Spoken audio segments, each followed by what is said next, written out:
నమస్తే.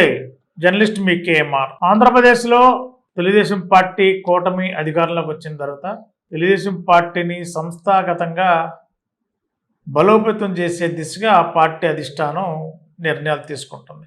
మరి ఏలూరు అసెంబ్లీ నియోజకవర్గంలో ఏలూరు నగర టీడీపీ అధ్యక్షులుగా ఉన్న శివప్రసాద్ గారు ఇడా చైర్మన్ కావడంతో ఏలూరు నగర టీడీపీ అధ్యక్షులుగా ఎవరు ఉండాలి, పార్టీలో ఉన్న వ్యక్తుల్ని పార్టీ కమిటెడ్ పర్సన్ నియమించాలా, లేదంటే పార్టీ మారిన వ్యక్తులు ఎవరైనా కొత్తగా వచ్చిన వాళ్ళకి ఎవరికైనా సీనియారిటీని బట్టి పార్టీ పదవులు ఇవ్వాలా అనే మీమాంస నడుస్తున్న తరుణంలో మరి ఎంటీవీకి అందుతున్న సమాచారం మేరకు ఏలూరు టీడీపీ నగర అధ్యక్షులుగా ఒక 3 పేర్లని ఐవీఆర్ఎస్ సిస్టమ్ అంటే తెలుగుదేశం పార్టీ ఫస్ట్ నుంచి కూడా ఫోన్ ద్వారా కార్యకర్తలు, ప్రాథమిక సభ్యులు, పార్టీ ముఖ్య నేతలతో ఫోన్ ద్వారా సమాచారం తెలుసుకోవడం ఫస్ట్ నుంచి అదొక సాంప్రదాయం పెట్టారు ఆంధ్రప్రదేశ్ ముఖ్యమంత్రి, జాతీయ అధ్యక్షుడు చంద్రబాబు గారు.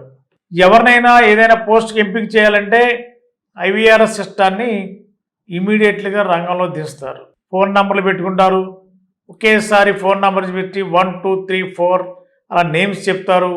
వీళ్ళలో ఎవరు బెటరు. 2024 ఎన్నికల్లో కూడా ఎమ్మెల్యే అభ్యర్థుల్ని ఎవరిని ఎంపిక చేయాలన్నప్పుడు కూడా చంద్రబాబు గారు అదే రీతిలో ఐవీఆర్ఎస్ సర్వే చేశారు. మళ్ళీ ఇప్పుడు కూడా ఏలూరు నగర టీడీపీ అధ్యక్షులుగా ఎవరు ఉండాలని ఒక 3 పేర్లని ఈ ఐవీఆర్ఎస్ సర్వేలో పెట్టారు. 1 నాయుడు సోము గారు, 2 గోడవల్లి వాసు గారు, 3 రెడ్డి నాగరాజు గారు. ముగ్గురు కూడా కీలకమైన నాయకులు, టీడీపీకి నిబద్ధత కలిగిన నాయకులు, పార్టీ కోసం అహార్నిస్లు పనిచేసే ఈ ముగ్గురు నాయకులు.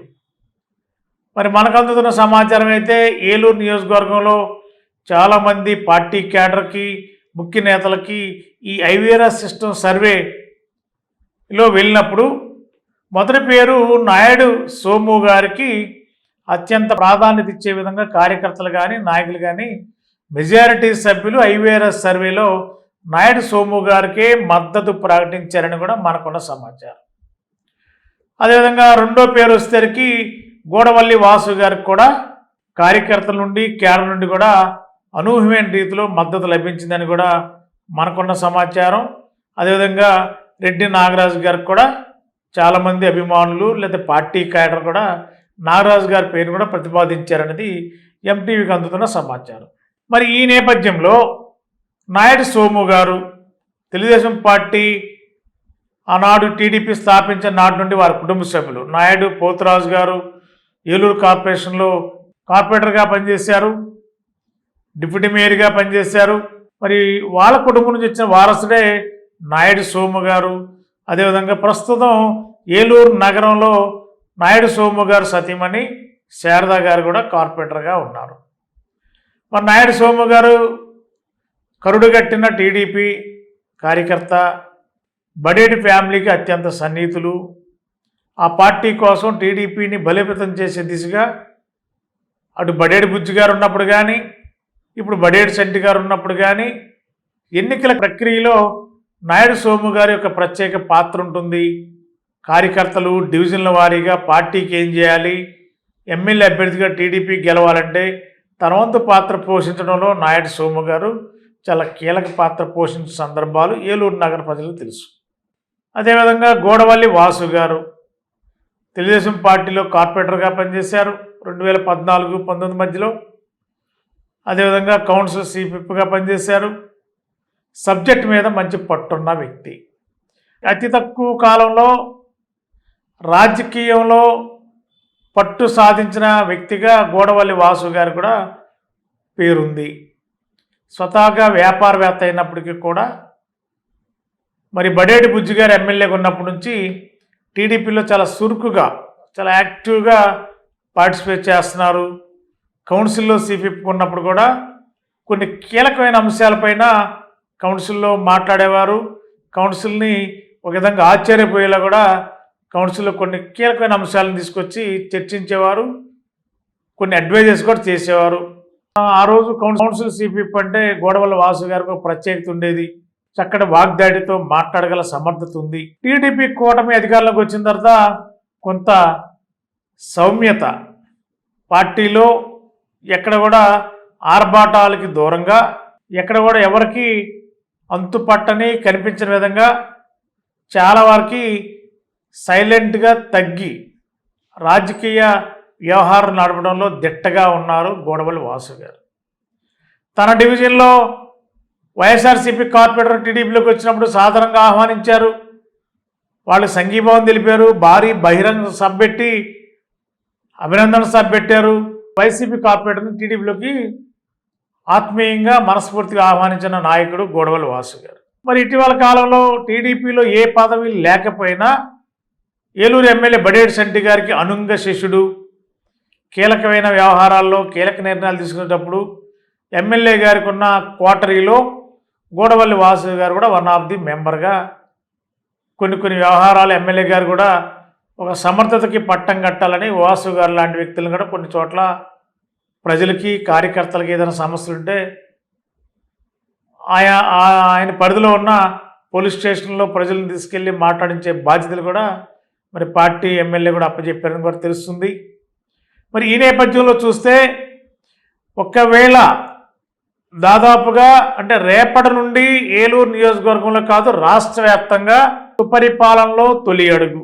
కూటమి ఏర్పడిన 1 year కాలంలో 30 రోజుల పాటు ప్రతి ఎమ్మెల్యే గడప గడపకి అంటే ఇంటింటికి వెళ్ళాలి, ప్రజల్ని ప్రతి ఒక్కరిని కూడా కలవాలి, కూటమి ప్రభుత్వం చేసిన సంక్షేమ అభివృద్ధి కార్యక్రమాలను వివరించాలి, వారి అభిప్రాయాలు సేకరించాలి. ఈ సుపరిపాలన తొలి అడుగు అనేది మరొక ట్యాగ్ లైన్ పెట్టుకుని ప్రభుత్వం ఏర్పాటు చేస్తుంది. రేపటి నుండి ఆ ప్రక్రియ కొనసాగనుంది. మరి ఐవీఆర్ఎస్ సర్వేలో ఏలూరు నగర టీడీపీ అధ్యక్షులుగా మొదటి పేరు నాయుడు సోము గారి పేరుకి అత్యధికంగా ప్రజాదరణ అంటే కార్యకర్తల ఆదరణ కూడా నాయుడు సోము గారికి ఆ సర్వేలో చెప్పారనేది మనకున్న సమాచారం. రెండో పేరుగా గోడవల్లి వాసు గారి పేరు కూడా అంతే స్థాయిలో చెప్పారని తెలుస్తుంది. నాగరాజు గారు కూడా అదే చెప్పారు. మరి ఈ 3 పేర్లలో ఏలూరు నగర టీడీపీ అధ్యక్షులు ఎవరు కాబోతున్నారు అనేది ఒక పెద్ద చర్చకు దారితీస్తుంది. మరి మెజారిటీ సభ్యులు నాయుడు సోము గారికి అని చెప్పి ఐవీఆర్ఎస్ సిస్టంలో మరి వాళ్ళంతా కూడా చెప్పారంటే పార్టీ ఖచ్చితంగా అదే సిస్టాన్ని అమలు చేస్తుంది. ఎమ్మెల్యే క్యాండిడేట్లైనా ఎంపీలైనా ఆ సిస్టమ్ టీడీపీ ఫస్ట్ నుంచి ఎంచుకున్న విధానం అది. కాబట్టి ఏలూరు నగర టీడీపీ అధ్యక్షులుగా నాయుడు సోము గారు లేకంటే గోడవల్లి వాసు గారు, ఇద్దరి మధ్య ప్రధానమైన ఐవీఆర్ఎస్ సిస్టంలో కూడా పోటీ ఉంది. మరి మెజారిటీ సభ్యులు సోము గారికి మొగ్గు చూపారు, అదే అంతే స్థాయిలో గోడవల్లి వాసు గారు కూడా మొగ్గు చూపిన సందర్భాలు మనకున్న సమాచారం. మరి ఈ నేపథ్యంలో మరి రెడ్డి నాగరాజు గారు కూడా చాలా కమిటెడ్ పర్సను, పార్టీ కోసం నిరంతరం పనిచేసే నాయకుడు. ఒక్క క్షణం కూడా వెయిట్ చేయకుండా నిరంతరం పార్టీలో ఉండాలి, పార్టీ కార్యక్రమాలు చేయాలి, పార్టీని సమర్థవంతంగా నడిపించాలి, ఎమ్మెల్యే గారికి అండగా ఉండాలని ఒక సంకల్పంతో పనిచేసే నాయకుడు రెడ్డి నాగరాజు గారు. సీనియర్ నాయకుడు, ఏ కార్యక్రమం కూడా ప్రతిదీ కూడా చక్కగా సమన్వయం చేసుకునే సమర్థత గల నాయకుడు రెడ్డి నాగరాజు గారు. కానీ టీడీపీలో ఒక సాంప్రదాయం ఉంది కాబట్టి, ఐవీఆర్ఎస్ సిస్టమ్ ఉంది కాబట్టి ఆ సర్వేలో మరి ఎవరి పేరు వస్తే ఆ పేరునే పార్టీ అధిష్టానం పాటిస్తుంది. మరి ఫస్ట్ పేరు నాయుడు సోము గారి పేరుకి ఎక్కువ ప్రజాదరణ, కార్యకర్తల ఆదరణ లభించినట్టు తెలుస్తుంది. రెండో పేరు గోడవల్లి వాసు గారు అంటున్నారు. మరి వీళ్ళిద్దరి మధ్యలోనో లేదా ముగ్గురు మధ్యలో ఎవరికి ఉంటుందో తెలియదు. కానీ దాదాపుగా నాయుడు సోము గారు లేదంటే గోడవల్లి వాసు గారి మధ్య ప్రధాన పోటీ నడుస్తుంది ఐవీఆర్ఎస్ సిస్టంలో. మరి ఇద్దరిలో ఎవరో ఒకరైతే ఏలూరు నగర టీడీపీ అధ్యక్షులు కావడం ఖాయమనేది చాలా సుస్పష్టంగా ఎంటీవీకి అందుతున్న సమాచారం మేరకు సుస్పష్టంగా అర్థమవుతుంది. కాబట్టి 2-3 రోజుల్లోనో ఒక 4 రోజుల్లోనో ఏలూరు నగరానికి టీడీపీ నూతన అధ్యక్షులు ఐవీఆర్ఎస్ సిస్టమ్ సర్వే ఆధారంగా పార్టీ అధిష్టానం పేరుని ప్రకటించే అవకాశం ఉందనేది మనకున్న సమాచారం. మరి ఎవరి పేరు వస్తుందో ఏం జరుగుతుందో చూద్దాం. Thank you. మీ ఏలూరు మరియు జంగారెడ్డిగూడెం చందన బ్రదర్స్ లో జూన్ 21 నుండి ప్రారంభం. ఆడి అండ్ శ్రావణం డిస్కౌంట్స్ నజరానా. అన్ని రకాల వస్త్రాలపై అప్ టు 60% డిస్కౌంట్. స్పెషల్ కౌంటర్లో 1+1 మరియు 1+2 కాంబో ఆఫర్స్. 899 రూపాయలకే 3 తంచుయి ఫ్యాన్సీ సారీస్, 999 రూపాయలకే 2 గంగా పట్టు సారీస్, 119 రూపాయలకే సూరత్ సారీ, 3500 రూపాయలకే 2 సింధూర్ పట్టు సారీస్, 189 రూపాయలకే రియాన్ ప్లాజో బాటమ్, 199 రూపాయలకే క్లాసిక్ బ్రాండెడ్ లెగ్గిన్స్, 888 రూపాయల వర్క్ డ్రెస్ మెటీరియల్స్ పై 45% ఆఫ్, 999 రూపాయలకే 3 మెన్స్ టీ షర్ట్స్, 1199 రూపాయలకే 3 మెన్స్ షర్ట్స్, 899 రూపాయలకే మెన్స్ జీన్స్ కాటన్ ట్రౌజర్స్ పై ఫ్లాట్ 50% ఆఫ్, 299 రూపాయల గర్ల్స్ ప్లాజో బాటమ్స్ పై 50% ఆఫ్, 449 రూపాయల గర్ల్స్ కాటన్ ఫ్రాక్స్ పై 60% ఆఫ్, 599 రూపాయల బాయ్స్ షర్ట్స్ పై 60% ఆఫ్. విచ్చేయండి Chandana brothers shopping mall, Eluru మరియు జంగారెడ్డిగూడెం.